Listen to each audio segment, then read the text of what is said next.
ಏನ್ ಗೊತ್ತಾ ಗಾಯ್ಸ್, ಒಂದ್ ಅರ್ಧ ಜನ ಕೆಟ್ಟೋಗಿರೋದೆ ಈ ಇನ್ಸ್ಟಾಗ್ರಾಮ್ ನೋಡಿ. ಯಾಕೆ ಗೊತ್ತಾ? ಯಾವನೋ ಬರ್ತಾನೆ ಹಿಂಗಿಡ್ಕ ಅಂತಾನೆ, ಹಿಂಗಿಡ್ಕಂದು ಮಂತ್ರ ಹೇಳಿದ್ರೆ ಅದೇನೋ ಆಗುತ್ತೆ ಅಂತಾನೆ. ಅರ್ಥ ಆಯ್ತು ಅನ್ಸುತ್ತೆ. ಅದೆಲ್ಲ ಬಿಡಿ. ಮೊನ್ನೆ ಒಂದ್ ನೋಡಿದೆ, ನಮ್ಮ ತಾಣೆಗೂ ಇಲ್ಲಿಗೆ ಬಣ್ಣ ಹಚ್ಕೊಳ್ಳೋದ್ರಿಂದ ಕಿಡ್ನಿ ಸ್ಟೋನ್ ಉದ್ರೋಗುತ್ತಂತೆ.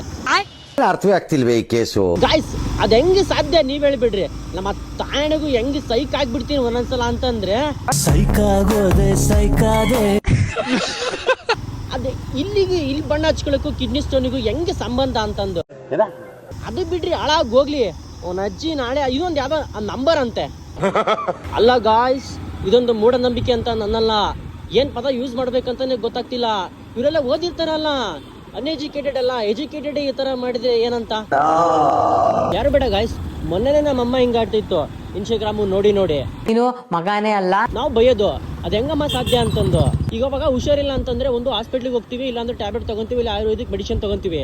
ಹಂಗಲ್ಲ, ಒಂದ್ ಸ್ಕೆಚ್ ಪೆನ್ ತಗೊಂಡ್ ಬರ್ಕೊಂಡ್ರೆ ಸರಿ ಹೋಗ್ಬಿಡುತ್ತೆ. ಎಜುಕೇಶನ್ ಇಲ್ಲ, ಕಾಬ ಇಲ್ಲ, ಕಾಬ ಚರ್ಚಿಲ್ಲ.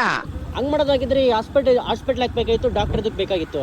ಎಲ್ಲರ ಮನೆಗೆ ಒಂದೊಂದು ಸ್ಕೆಚ್ ಪೆನ್ ಕೊಟ್ಟು ಕಲ್ ಕಲರ್ನ ಬಣ್ಣ ಬಡ್ಕೊಂಡ್ರೆ ಆಗೋಗ್ಬಿಡೋದು. ಇಷ್ಟ ಹೇಳಕ್ ಇಷ್ಟಪಡ್ತೀನಿ. ಓಕೆ ಫ್ರೆಂಡ್, ಬಾಯ್.